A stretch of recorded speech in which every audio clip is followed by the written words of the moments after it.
What is going on, everyone? My name is Phoenix and welcome back to another video. Before I start today's video of actually fishing, I'm just going to quickly go over why I'm fishing the Tiny Klash so much and why it is one of my favorite swim baits and why I always have it in the boat. Over the past couple of my few videos, you've probably seen me catch multiple fish on this bait right here, and this is the DRT Tiny Klash. You guys have heard me say it 1,000 times already, I'm sure. I'm sure you guys are already sick of it. I'm kind of already sick of it. But you have to throw a bait that just gets absolutely bit. One of the main reasons that I'm in love with this bait is because of its versatility. You can do quite literally anything with this bait. You can change out tails to get a different swim. You can change out lips to get a different depth of where you want to fish. They offer 4 different lips for this bait. I only have 3 currently. They have the long lip. If you want to crank deeper water, crank rocks, crank wood down deep, I would suggest using that. They have the standard lip, which is just a little bit shorter than the long one, obviously. Goes down to about 5 to 8 feet. And then they have the minnow lip or the short lip. And this is the one that I use 90% of the time, just because the lakes that I fish up here in Minnesota are relatively shallow and they get so grown up with grass that if I don't use this, if I have to use a deeper lip, I just get all up in that junk and I don't want that. I fish the short lip to keep it above the grass. 90% of my fish that come on the Tiny Klash are dead walking it above the grass and long pauses, and they eat it on the pause 80% of the time. A lot of guys too will just fish it without a lip. I don't normally fish it without a lip myself, but when you do fish it without a lip, you can kind of get a glide action. It's not so much of a side to side like a standard 250 glide. It's a little bit more erratic, like a jerk bait, or I don't know, it's very erratic without the lip, but the fish do crush it that way. I don't have very much experience fishing it that way. I always fish it with the minnow lip and the V-tail. They do offer 3 different tails for this bait. Unfortunately, I don't have the other 2 because I lost one of them. I haven't had the opportunity to get my hands on the other one. But the 3 are the V-tail, which is best for dead walking it.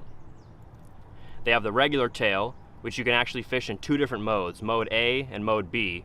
Mode A is just up and mode B is down. Mode A has more of a glide action. Mode B is more made for cranking. And then they have the transfer tail. I haven't had an opportunity to get my hands on a transfer tail yet, but I heard it makes it swim pretty sick. Hopefully I do get my hands on a transfer tail here soon, just so I can have an opportunity to catch a fish on it and fish it. All the different tails do different things. They make it swim in different ways. My personal favorite is just the minnow lip in there with the regular V-tail. That's how I fish it 90% of the time. That's how I get all my bites with it. Another reason why I fish this bait is because it's on the smaller size of the swim baits. This bait is only 6.5 inches and 2 ounces, not including the tail. So you can throw it on a relatively light rod and you can have any size fish eat this bait. You can have a real giant eat this bait and you can have small fish eat this bait. It all really comes down to confidence. This is a confidence bait for me. I know when I throw this bait, I have a really good shot at getting bit. So on those tougher days, you're gonna see me fishing this thing a lot because it just gets bit so well. The main way that I fish it, that you guys will see a lot in my videos, I fish it as with the dead walk. To successfully do the dead walk, it's not hard. You just need to give it small twitches with the rod tip or a quick turn of the handles. That's the way I prefer to do it. Less rod tip and more of in the actual handle, just twitching it. You'll see this bait kind of just dance back and forth. As you can tell with this Tiny Klash, I actually have a suspend strip on it. So when I'm fishing this thing, I can leave it paused for a long time and it'll actually just suspend there in the water, slowly float back up. But that's when I get 80% of my bites, is when I'm giving it those twitches. It's going back and forth. I give it the pause and it just sits there and the fish just crush it. It seems like they make 100 different colors. There's so many different colors for this bait. Whatever kind of bait fish you have in your lake, there's definitely a color for it. Another thing I like that DRT does for this bait is they come out with so many different accessories that you can use for it. This is called the G guard. You put it in around the lip to reel it over rocks, to protect it from grass. I've talked about it too before. I always use size 2 quads on my Tiny Klash. Sweet hooks, they're from Japan. Not many conventional dudes in the States like to throw quads, but for me, I never have any issues with quads, so I just throw them. In my opinion, this is just the perfect springtime bait when the fish are pre-spawn, they're loading up on bait fish before spawning.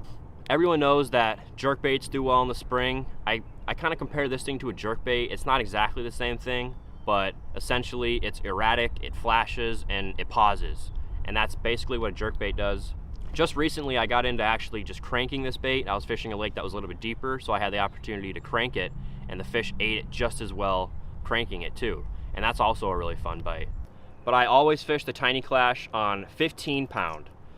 A lot of guys will fish it on 20. I used to fish it on 20, but I realized that 15 is totally safe for a 2-ounce bait.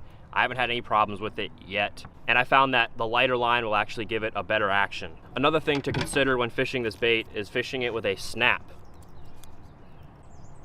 Personally, I've seen that it just gives it a little bit better action on those long casts. You can give it those little twitches and it'll still do that full side to side dead walking motion. So I always just fish it with a snap on 15 pound, size 2 quads.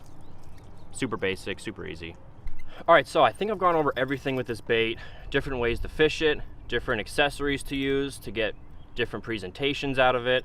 So now that I'm finally done talking, let's go try and catch a fish on this thing. We have pre-frontal conditions right now. It's about 11 o'clock, and around 3 or 4, we have a big thunderstorm rolling in. So I'm confident that these pre-frontal conditions will get me a bite on this thing. I'm excited. I hope you guys are excited. Stay tuned.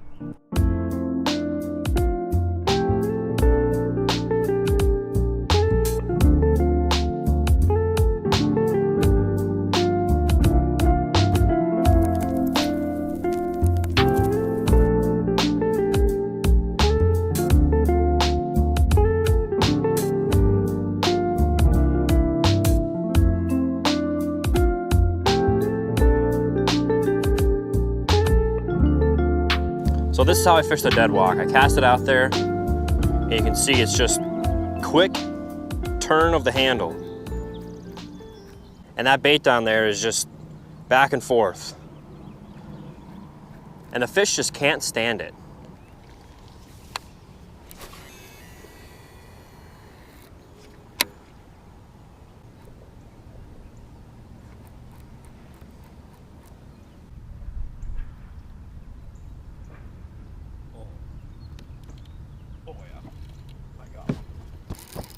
That thing knocks slack in the line.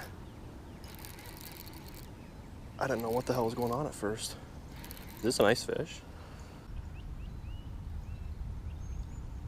I have something big. Oh my God, it's a giant pike. Oh my God, it's a giant pike. That's a monster pike, gentlemen. Holy shit.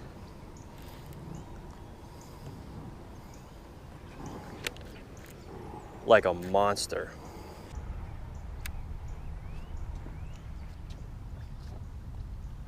Oh my gosh. Is that thing even gonna fit in the net? Is that thing even gonna fit in the net?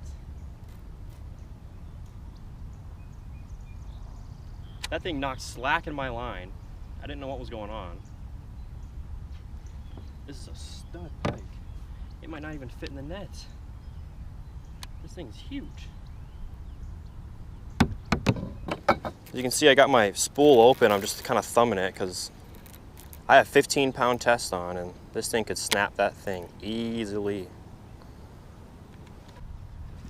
Oh gosh. Holy shit.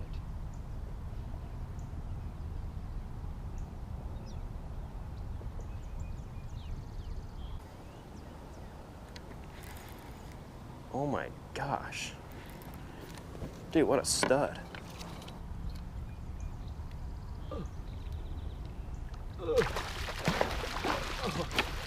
Wow, that thing barely fits in the net. That thing is a freaking stud. All right, guys. Freaking stud pike. Are you kidding me? I haven't caught a pike this big in a long time. That is just a monster. Ate the Tiny Klash on the dead walk. Unreal. Probably like 35, 36 inches. A fat one too. Let's go on ahead and get this big girl released. Try and catch the right species. Oh.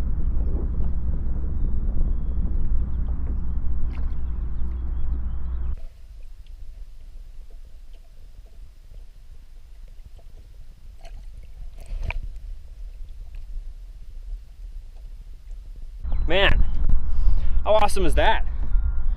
See, that's the good thing about fishing in Minnesota.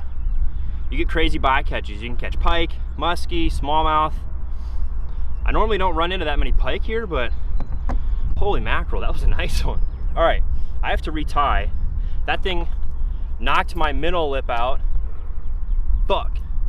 Good thing I have another one, and they're kind of cheap. So I'm gonna put a minnow lip back in, keep fishing this thing, and hopefully catch a stud largemouth. Already off to a good start.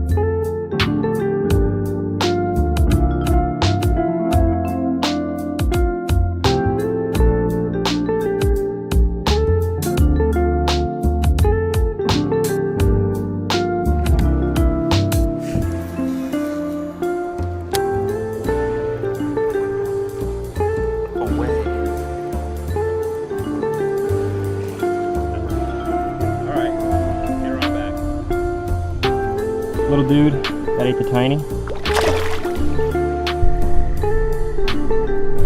Oh. Man, just an absolutely frustrating day on the water for me. The wind was blowing all day. The thunderstorms thankfully went around us, but the wind was just ripping all day.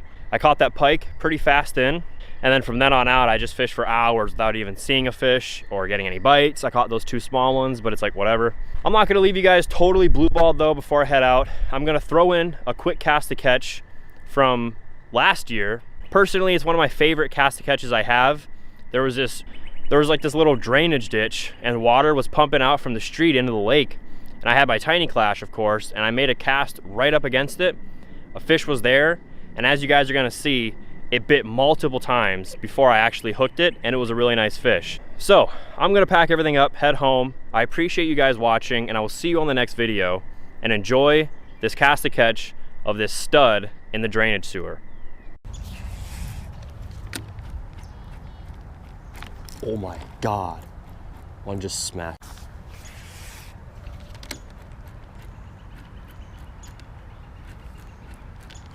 Oh my.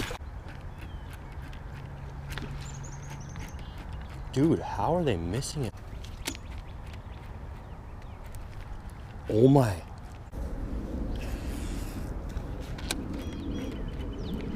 Got it. Got it that time. Oh, that's another nice fish. That's another really nice fish. Oh yeah. Oh yeah. Finally. Ow, ow, ow, ow, ow, ow, ow. Oh yeah, finally. I knew that one was back there. I think this same fish might have swiped on it like 3 times. Yeah.